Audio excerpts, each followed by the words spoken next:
Myanmar और Thailand में जो भूकंप आया है वो भविष्य के लिए एक बहुत गंभीर चेतावनी दे रहा है। और यह चेतावनी किसी और के लिए नहीं, भारत के लिए। इसका ताल्लुक 20 करोड़ साल पुरानी एक घटना से है। म्यांमार और थाईलैंड में जो भूकंप आया है वो चेतावनी दे रहा है भारत के हिमालय के लिए, क्योंकि आपको यह बतलाने की कतई जरूरत नहीं है कि भारत के हिमालय में हालात कितने खराब हैं। उत्तराखंड में बार बार जमीन दरकने की तमाम मिसाल सामने उभर कर आती रही हैं और इसकी चेतावनी मैं अपने मंच पे आप तक लगातार पहुंचाता रहा हूं।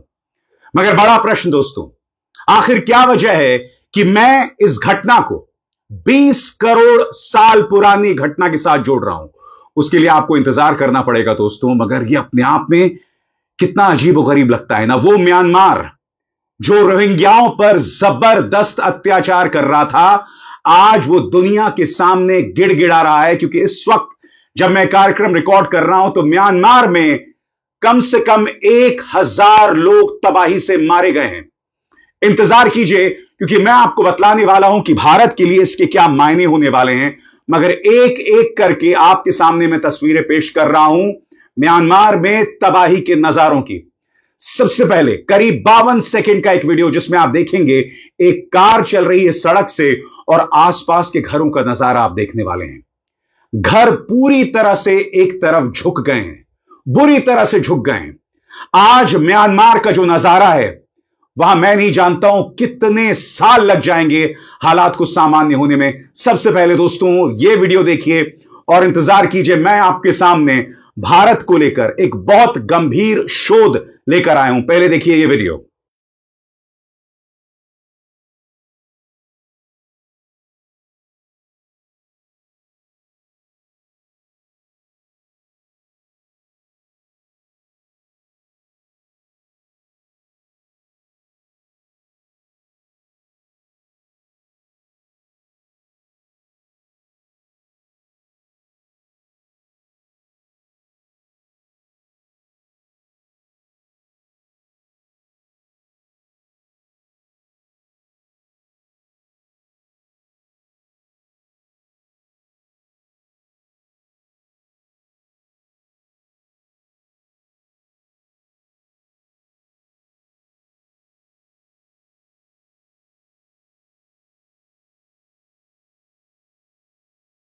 अब म्यांमार के बाद दोस्तों बैंकॉक की इन दो बहुमंजिला इमारतों को देखिए।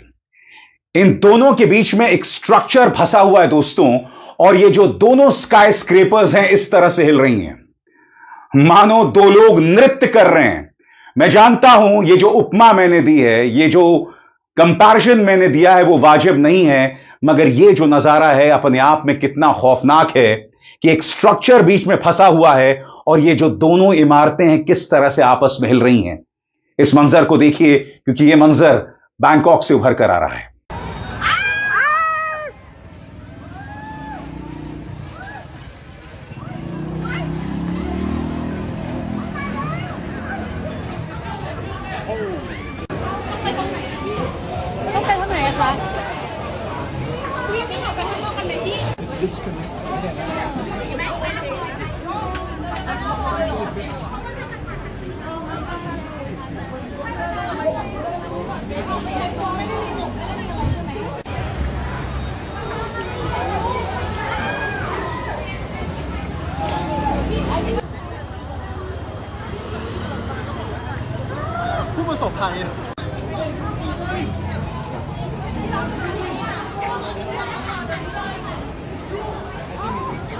इस वक्त म्यांमार में हालात त्राहिमाम के हैं, त्राही त्राही कर रहे हैं।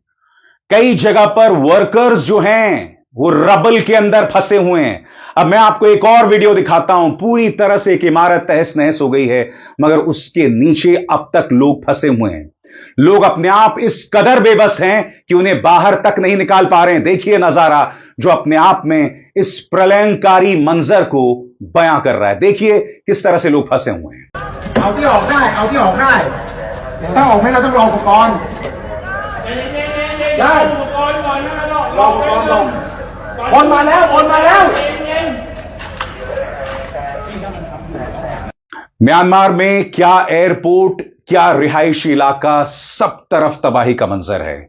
ये जो 1000 लोगों की मौत का आंकड़ा सिर्फ शुरुआती आंकड़ा है, क्योंकि उससे कई गुना ज्यादा लोग इस वक्त लापता बताए जा रहे हैं। अब मैं आपको बताना चाहता हूं कि वहां पर माहौल कितना खौफनाक है। आप देख सकते हैं दोस्तों किस तरह से जमीनों पर जो है वो दरारें पड़ी हुई हैं, और ये जो इलाका है वो म्यथा मांडले इलाका है।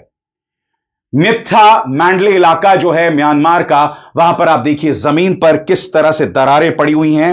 आप अंदाजा लगा सकते हैं वहां लोगों में किस तरह के हालात होंगे। लोगों तक मदद नहीं पहुंच रही है। म्यांमार का जो सैन्य प्रशासन है, सैन्य शासक है, वो दुनिया से अपील कर रहा है कि हमें बचा लो। मगर आज जो हालात हैं, मुझे नहीं लगता है कितना वक्त लगने वाला है इन हालात को सामान्य होने में। अब मैं आपको म्यांमार के मांडले इंटरनेशनल एयरपोर्ट का नजारा दिखाना चाहता हूं, और मैं अपनी तरफ से कुछ नहीं कहूंगा, आप खुद नजारा देखिए क्या हो रहा था।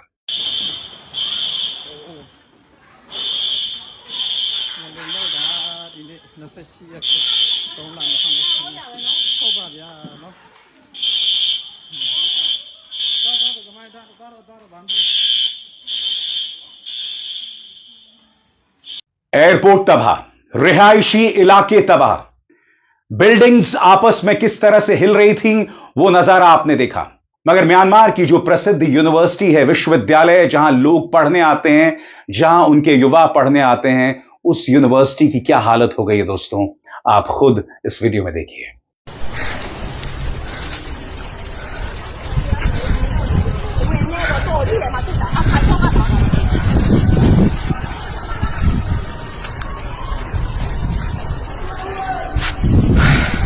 ngành trong là ngành lý để lục nhiều mà đi thay đổi lý lòng này các bạn không biết tất cả này là cũng là lá này các bạn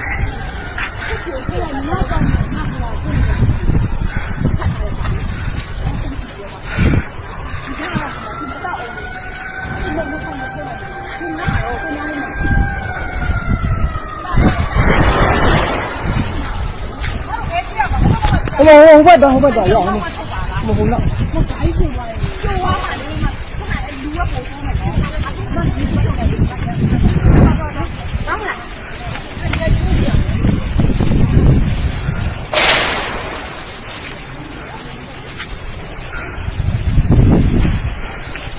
इस वक्त आपने बैंकॉक से ऐसे कई वीडियोस देखे होंगे जहां बिल्डिंग्स लगातार गिर रही हैं, और ऐसी ही एक बिल्डिंग के गिरने का वीडियो मैंने आपको दिखाया था लाइव। और अब देखिए एक और बिल्डिंग बैंकॉक के अंदर कैसे गिर गई, और यह भी एक निर्माणाधीन बिल्डिंग थी।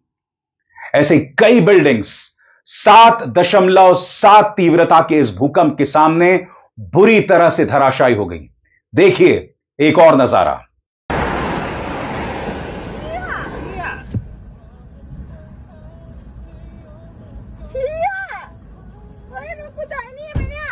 और आगे बढ़ने से पहले एक जरूरी संदेश, मेरे कार्यक्रमों के लिए आप नोटिफिकेशन का इंतजार मत कीजिए। मेरे चैनल में जाइए और खुद जाकर कार्यक्रम देखिए और रहिए अपडेटेड। और हां, ज्वाइन कीजिए मेरा चैनल। देखिए यह जरूरी संदेश।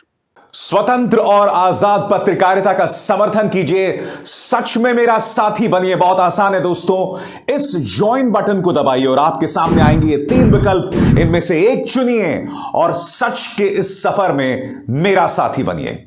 आप कल्पना कीजिए दोस्तों, आप ऐसे किसी बहुमंजिला इमारत के टॉप फ्लोर पर हैं और भूकंप आता है और बुरी तरह से सब कुछ हिलना शुरू हो जाता है। अब मैं आपको एक और वीडियो दिखा रहा हूं कि किस तरह से घर के अंदर क्या हालात थे, और उनके सामने वो देखते हैं कि घर किस बुरी तरीके से हिलने लगता है। हम ये तो नहीं जानते कि जो लोग इस घर के अंदर थे वो बच पाए कि नहीं, मगर जाहिर सी बात है अगर इसका वीडियो बनाया है तो वीडियो बनाने वाला नीचे भी पहुंचा होगा।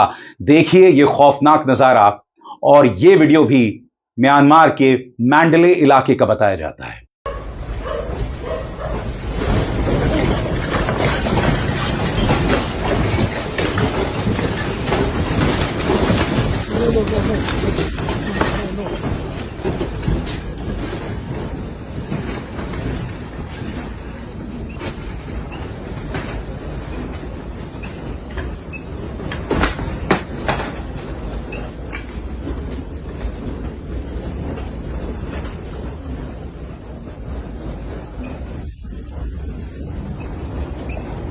देखा आपने दोस्तों, अब मैं आपको याद दिलाना चाहूंगा, अभी कुछ ही दिनों पहले दिल्ली में एक भूकंप आया था। और जब वो भूकंप आया था तो कई लोगों ने कहा था कि इस भूकंप होने के साथ साथ हमने एक बहुत बड़ी आवाज सुनी थी, मानो कोई गुर्रा रहा हो, किसी की दहाड़ हो।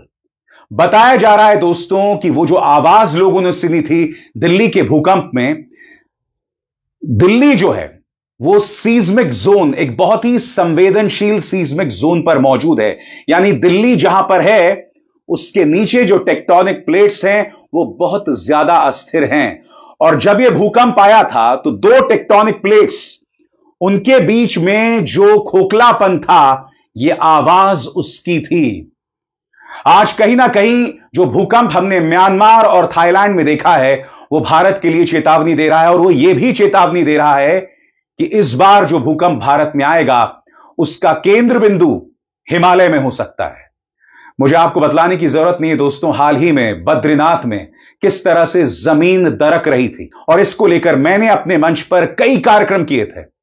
मगर आज मैं आपके सामने 20 करोड़ साल पुरानी एक घटना की तरफ आपका ध्यान खींचना चाहूंगा। और इसी से जुड़ा है उस सवाल का जवाब कि भारत के पहाड़ यानी कि हिमालय आखिर अस्थिर क्यों हैं।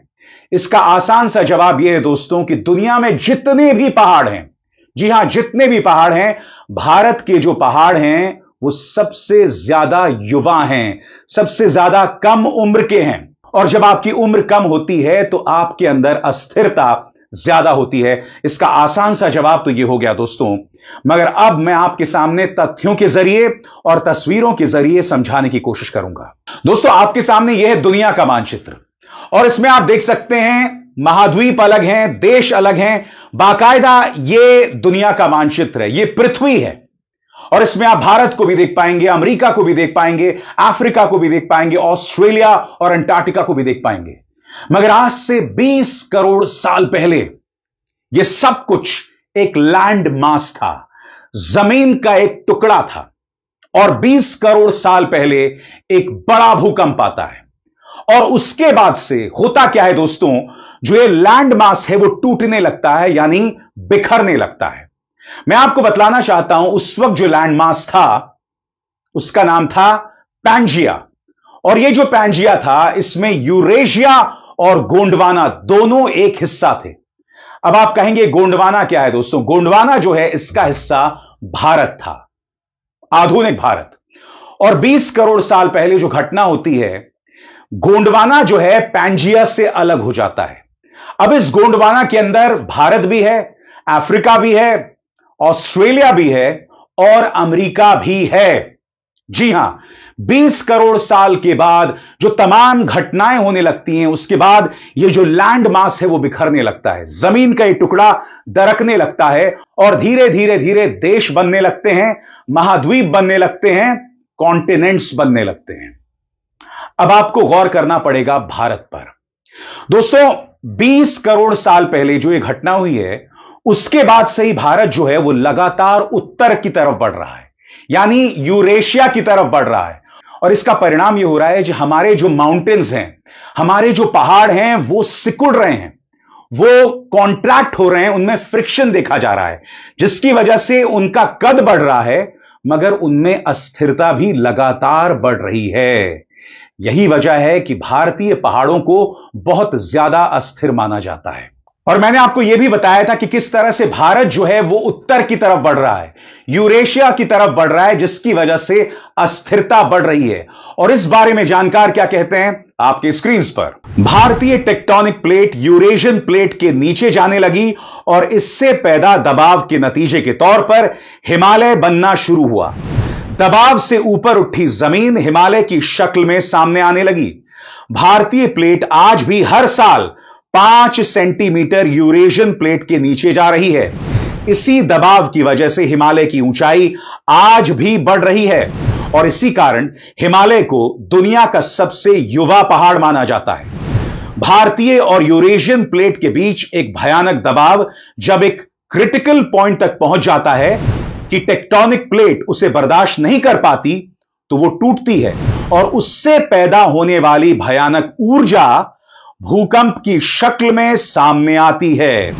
यही वजह है कि पूरा हिमालयी इलाका भूकंप के लिहाज से काफी संवेदनशील है। भारत में भूकंप के लिहाज से सबसे ज्यादा संवेदनशील इलाके में हिमालयी इलाके शामिल हैं, जहां जमीन के नीचे लगातार हलचल है। भारतीय प्लेट यानी भारतीय टेक्टोनिक प्लेट लगातार यूरेशियन प्लेट पर दबाव बनाए हुए है। हिमालयी इलाके में बीते कुछ दशकों में कई भयानक भूकंप आए हैं। इन वर्षों में 8 की तीव्रता से भी भूकंप आया है। और मैं आपको याद दिलाना चाहूंगा 1803, जी हां, आजादी से बहुत पहले जब अंग्रेजों का राज शुरू हुआ था, उस दौरान एक भूकंप आता है जिसका केंद्र हिमालय होता है। और 1803 का यह भूकंप इतना बड़ा होता है कि दिल्ली और आसपास के कई इलाके तबाह हो जाते हैं। दिल्ली भूल जाइए, मथुरा में भी यह भूकंप आता है।